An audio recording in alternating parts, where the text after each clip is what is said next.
Hello everyone, welcome to today's video. Now today I'm going to be talking about the New Hampshire weekend for the Cup Series and the Xfinity Series. But before we get into that, let's first talk about Pocono, which is the next race for the Cup, Xfinity, and the Truck Series, and also the ARCA Series as well. So, first start off on Friday, July 21st, practice and qualifying for the ARCA Series. It will not be on TV, 11:30 a.m. for practice and 12:30 p.m. for qualifying. Practice and qualifying next for the Truck Series. Practice for the Truck Series will start at 1:35 p.m. Eastern Time, while qualifying will start at 2:05 p.m. Eastern Time. That'll be on FS1. And then 3:35 will be practice for the Xfinity Series race, and then qualifying at 4:05 p.m. Both of them will be on USA and be streamed on NBC Sports. And at 6 p.m. will be the ARCA Series race for the running. At 6 p.m. for the running of the Sunset Hill Shooting Range 150. That'll be on FS1, MRN, and SiriusXM. Saturday, July 22nd at noon, it will be the Truck Series race for the running of the CRC Brecklin 150. That'll be on FS1, MRN, and SiriusXM. And then practice of qualifying for the Cup Series, 2:30 p.m. While 3 p.m. on USA will be on practice. That'll be on NBC Sports, MRN, and SiriusXM. Then 3:20 p.m. will be the qualifying. That'll be on USA, streamed on NBC Sports, MRN, and SiriusXM. And then at 5:30 p.m. will be the Xfinity Series race for the running of the Pocono 225, a very creative name for the race.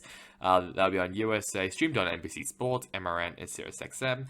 And then at 2:30 p.m. on Sunday, July 23rd, will be the Cup Series race for the running of the HighPoint.com 400. That'll be on USA, streamed on NBC Sports, MRN, and SiriusXM. So with that out of the way, let's now talk about the Xfinity Series results. And the winner of the Xfinity Series race in New Hampshire is John Hunter Nemechek. Pretty sure this is his second win in a row. Then we got Chandler Smith, Austin Hill, Daniel Hemrick, Sammy Smith, Justin Allgaier, Jeff Burton, Josh Williams having his second top 10 in a row.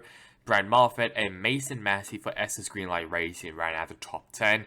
Then we got Brandon Jones, Alex LeBay, Kaz Grala, Patrick Emling, and Jeremy Clemens ran out the top 15. Pretty sure no one failed to qualify. I think Dawson Cram in a 74 CHK racing car, they withdrew from the race because of weather issues, possible weather issues. Main thing, two things I want to talk about, and I'll show videos of it. First one is a restart wreck. Basically, what happens, I know it's just a stack up, or maybe rows 7 to 8 probably. Hemrick was still waiting to go. Kligman kind of jumped the start a bit. Hit Hemrick in the back, and that just caused a stacker behind. Like, Allgaier was involved, like Perkins, Mason Massey, Clement, Sieg, Retzlaff, Chris Hacker, Patrick Emmerling, Ryan Ellis, Anthony Alfredo, and Alex LeBay was also involved as well. It was just a classic just restart confusion. It was just a stack up. It's very normal, especially I'm pretty sure in these like short tracks like New Hampshire, like even Dover as well. It's pretty common for stack-ups to really occur, especially if they're still waiting for the leader to go and drivers are just anticipating for that launch. But yeah, it was just a stack-up really.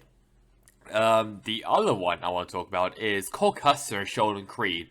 Both of them wreck to the end of the race. Well, I should say onto the final lap of the race, and that basically caused the race to end under caution. It looked like Creed kind of ran Custer out wide a bit, and then Custer was trying to get back in line and kind of just right hook Creed. And then like other drivers, I'm pretty sure Jones was involved, Riley Herbst was involved.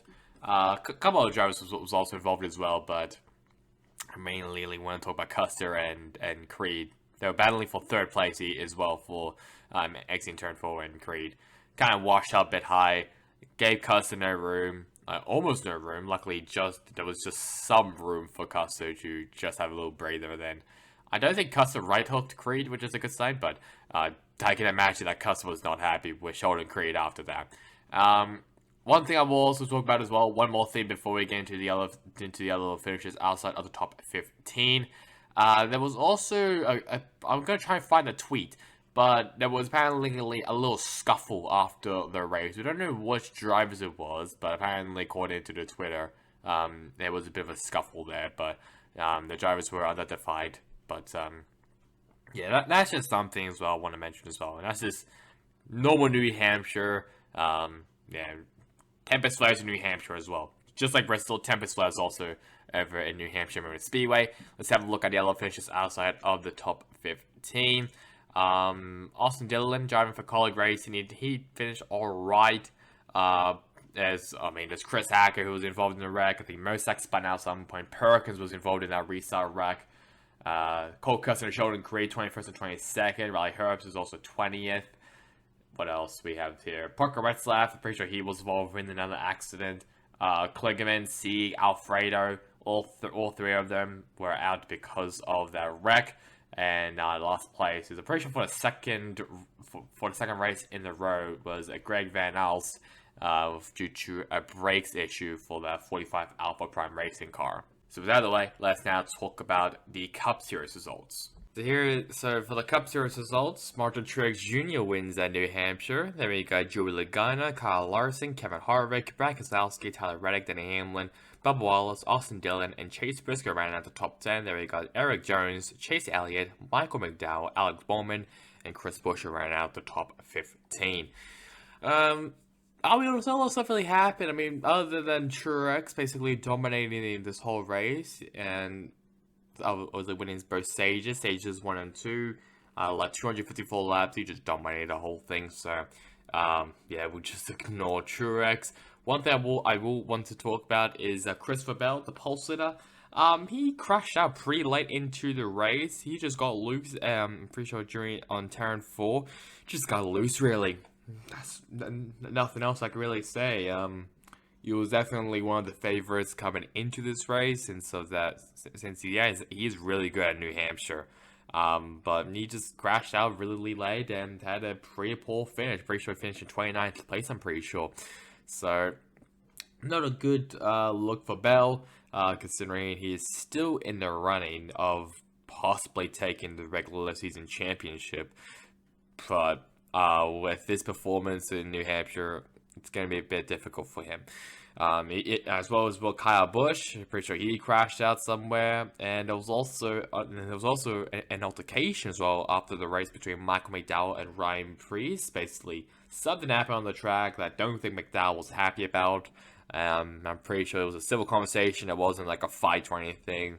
They were just talking about it and trying to see if there was any resolution to it. Pretty sure there was, but yeah, I mean, to be fair though, McDowell, he finished really well, 13th place, which is really good. As for Preece, he is not inside of the top 20. So that's kind of where both of those drivers finished. But yeah, the main one is that Bell crashed out, even though he was the pole sitter, and Truex has dominated this whole race to have a pretty big gap now into the playoffs. So let's now have a look at the other finishes outside of the top 20, and let's have a look first. So there's Ryan Preece down in 28th place, Christopher Bell down in 29th after crashing out and hitting the outside wall. Gregson had an incident, Amarola had an incident while leading the race, Cole Custer, who also had an accident, and Kyle Busch down in last place, also for an incident. Let's now move in now to the Xfinity Series standings. Here are the Xfinity Series standings. Jonathan Nemechek, he increases his championship lead over Austin Hill, but we're not talking about regular season, we're talking about the playoffs. Then we had, obviously, behind Nemechek and Hill, they've got Custer, Allgaier, Chandler Smith, Sammy Smith, and Jeb Burton. All of them, obviously, are in via the points.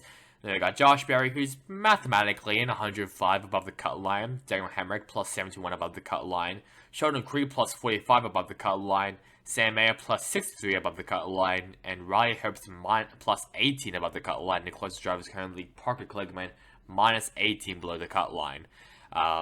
Still a chance maybe for Kligerman to possibly take that last spot. If Herbst has some bad finishes along the way and Kligerman finishes inside of the top 5 or even inside of the top 10 even, then there's a possible chance that Kligerman might be in in that final spot. So I'm pretty sure Barry, Hemrick, Creed, and May. I'm pretty sure all of them are safe. Maybe not Creed, but Barry, Hemrick, and May definitely. I think those three are probably safe. Creed might be alright, but it's mainly that last bubble spot with Rye Herbst, who is plus 18 compared to Kligman's minus 18 as well. So yeah. Let's now move on now to the Cup Series standings. It's getting tight here for the playoff picture for the Cup Series. Mark Truex is now, I'm pretty sure, still in. Pretty sure Byron was in the lead in the playoffs, and now it's Truex. Then we got Byron, Kyle Busch, Denny Hamlin, Kyle Larson, Ross Chastain, Christopher Bell, Ryan Blaney, Joe Logano, Tyler Reddick, Ricky Stenhouse Jr. Once again, those 11 drivers are in via the wins. Then in via points, Kevin Harvick plus 137 above the cut line. He's basically in. Brad Keselowski, plus 108 above the cut line. I'm pretty sure he's also in right now as well. Chris Buescher, plus 97 above the cut line. He's moderately safe if he continues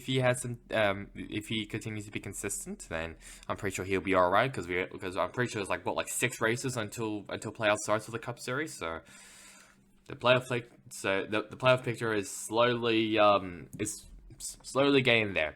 However, 15th and 16th are incredibly tied. We have Bubba Wallace plus 2 above the cut line and Michael McDowell plus 1 above the cut line. And the close driver, Daniel Suarez, minus 1 below the cut line. Then we've got AJ Allmendinger minus 20 below the cut line and Ty Gibbs minus 41 below the cut line and Alex Bowman minus 42 below the cut line. I'm getting a bit worried for Bowman and even as well for Chase Elliott. If they don't perform well or if they don't win in the next couple of races, then it's going to be a bit of an issue because they're most likely going to be missing out on the playoffs, which will definitely be a massive surprise, especially to my predictions and to everyone else's predictions that both Bowman and Elliott will be out of the playoffs. So it'll be a massive talking point that 2 Hendrick cars missed the playoffs.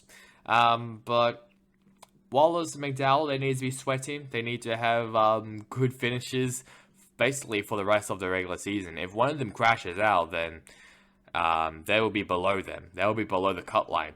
So they need to have good results and good finishes for the rest of the regular season. Because, I mean, we go to Pocono, and I'm trying to remember which manufacturer is good there. I think it might be Toyota. I know Richmond, because I'm pretty sure Richmond will be coming. I know that's definitely a Toyota playground, so I think Bob Wallace will be fine. Daytona, possibly we may see an upset. I mean, McDowell, obviously he's obviously a Daytona 500 winner, so we may maybe see him there. There's no road courses, so I don't think there's any road courses. Maybe Sonoma, maybe. But if that's the case, then I don't know, Suarez maybe even has a chance. Maybe in intermediates, maybe Pocono, maybe, but I'm not really too sure. Ty Gibbs, if he's consistent, then he might be in. Allmendinger, he might be in if he maybe gets a little cheeky win, maybe a Pocono. I'm not too sure. He's not that good at Pocono now I think about it. It's a bit of an up. It's still up in the air though. But the Cup Series, in the playoff picture, if we're talking about that, is getting very, very tight between a couple drivers. So that's really about it for me. Just a reminder that next week's race is at Pocono that you can't even see, but it will be at Pocono for Cup, Xfinity, and in the Truck Series, and also for the ARC Minor Series as well. So that's really about it for me. Hope you guys enjoyed it. Catch you guys next time in the next one. Goodbye.